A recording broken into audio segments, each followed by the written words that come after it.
there's a conflict between, if you will, the science of wildlife and the use of wildlife.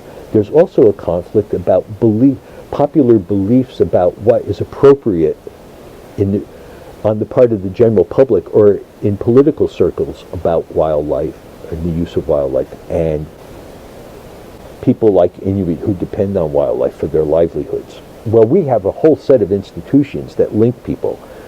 Coming to McGill or coming to Concordia links you to a social system.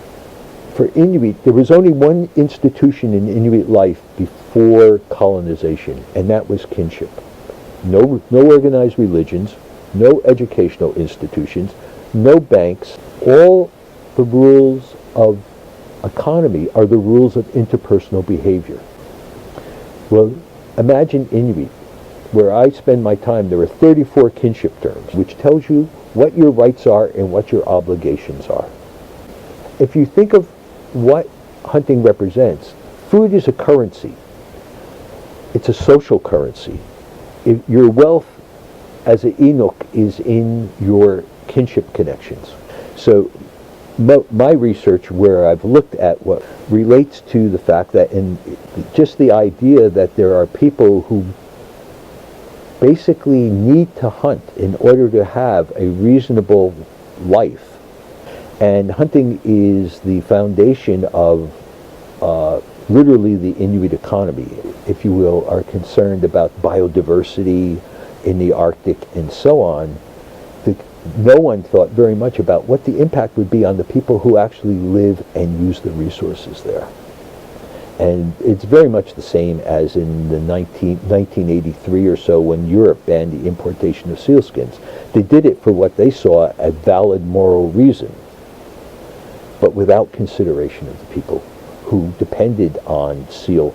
Inuit still produce an interesting amount of food, but relative to the to the size of the consumer population, Inuit are the fastest growing population in Canada.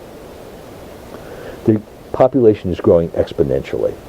I would say on average, we would catch 1 to 1.5 seals every 3 hunting trips. Now we're talking about 5 hunters cooperating together. And that was enough food to feed a village of 25 people and 150 dogs at that time. This was in Europe.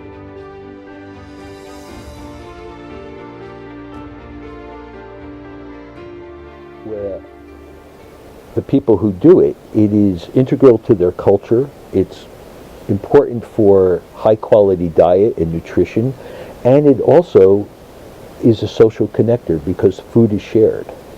Most of the food that comes into the store is very low quality, but the cost of those things is about 3 times what it would be here in Montreal.